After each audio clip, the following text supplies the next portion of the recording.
The camp on the Greek island of Lesbos has become a symbol of the difficulties facing the EU's migration policy. Our correspondent Emily Sherwin, she met with some of the people there. Emmanuel Lojong radiates positivity. That's not always easy for a migrant living on Lesbos. Lojong works as a volunteer in the Piraea Community Center on the Greek island, which has been an asylum hotspot for years. He's helping with security at lunch today. Lojong is from war-torn South Sudan and arrived on Lesbos 5 months ago. He applied for asylum and for relocation to another EU country. The hardest thing that we are facing inside the camp is only about the process. It's only about the process, the delayment of the asylum process, and we have no any other option. We have nowhere to go. We can't go back and we can't go ahead unless if you finish your process. The center where Lojong volunteers is run by NGOs. For many migrants, it's a refuge, especially because many get stuck waiting in the camp and in the asylum process for years. This summer has brought a huge wave of new arrivals to Lesbos. Official statistics show the camp is already over capacity. Since July, more than 1,300 people have arrived each month, over 4 times more than before. The Greek authorities rejected our request for access to the camp, saying they currently have too much work due to mass arrivals. Back in the community center, the NGO Europe Cares is concerned the situation on Lesbos could deteriorate. With so many new arrivals, the housing capacity of the camp is decreasing more and more. They started to use also the rabhos, which are huge tents where people are living together in smaller rooms, where the hygiene conditions are a lot worse than in the other housing units. And there is no AC, no fan, so it is really hot inside as well. The NGO says it is already providing food packages to over 400 people every week. In May, the Greek Migration Ministry decided that the camp will no longer feed people whose asylum requests are not currently being processed. In the long wait for asylum in Europe, Emmanuel Lojong is using music to keep up his spirits.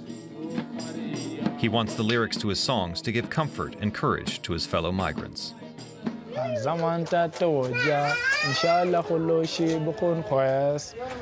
condition is permanent. Don't think too much. Everything is having time. So if the time comes, everything will be fine. Well, I'm joined now here at the big table by Raphael Bosang from the German Institute for International and Security Affairs. Raphael, it's good to see you again. I guess the inability of the EU to agree on a migrant deal today, I mean, it hinges on how to share the burden of taking in these numbers and what to do if the numbers continue to explode. I mean, we're talking about numbers that are increasing exponentially. Considering all of this, do you still think that we're going to have some deal to talk about at the end of the weekend? Well, it is really a marathon negotiation. I mean, this has been going on for several years, and now we're in this kind of final stretch till spring next year, and it's overall over 10 pieces of legislation, so we're just talking about one today. Mm-hmm. There have been previous milestones in June already, which is particularly one about burden sharing, if it's called that way. Mm-hmm. And now it's about a crisis mechanism, which has been particularly controversial because this crisis mechanism is not actually about sharing the burden. I mean, it has some elements of that, but it's mostly about what kind of leeway do we give countries if they think they are under exceptional pressure. There is always some pressure, but what is the threshold and then what are you allowed to do? And many critics have said, well, this is basically opening the door for even more abuses or normalization of a state of exception. Mm-hmm. Of course, the counter argument is we need some kind of mechanism of some kind to deal with exceptional situations. So that's been a really hot battle. So we are apparently close to an agreement. But as so often happens in the EU, there is a late twist in the last minute, and one country does have some extra requests, and so that's where we are. Well, let's say there is a deal, though. Is it going to impact the number of migrants arriving in the EU? Well, not immediately anyway. I mean, if all goes according to plan, all these laws, or almost all of them, will be passed in next spring, and then they'll have to put into practice, which takes at least another year. So it's I mean, I don't want to talk this down. It is important, really critically important, to have a perspective that we come back together after everybody trying to blame each other. Right. But it is a long-term project, and so there is no solution around the corner to just kind of magically decrease numbers in the next few months. And I also have to disagree slightly. I mean, we are in a serious situation, and particularly because in Germany we have, and some other countries, taken a lot of Ukrainians, dealing with a different regime here, but still for schools and housing, it's the same.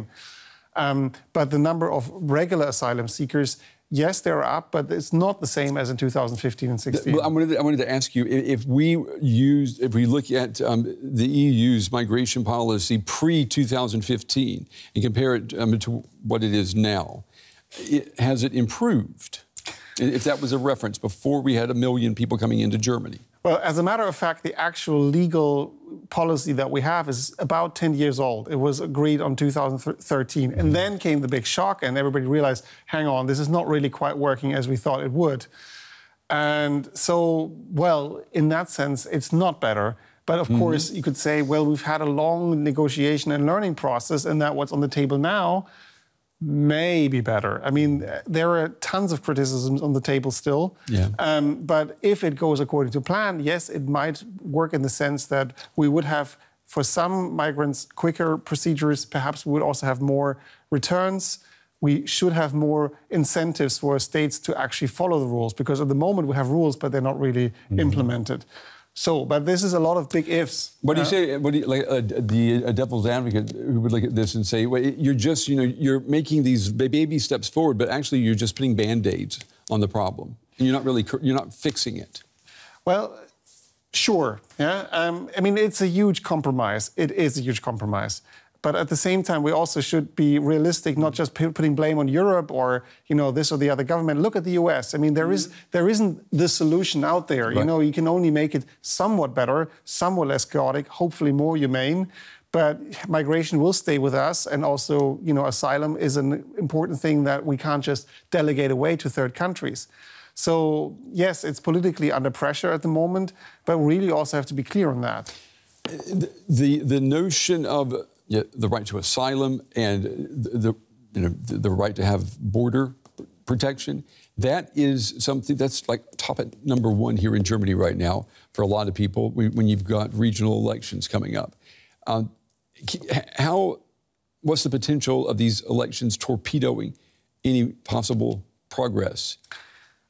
Right now at the EU level, I don't think there is going to be a direct impact. But we have some measures going on nationally. Just today, the German government announced not stationary, but flexible border controls to Poland. I mean, that's a clear signaling, for the next elections. There is also other debates about, social benefits or other sort of more stringent return policies on the national level.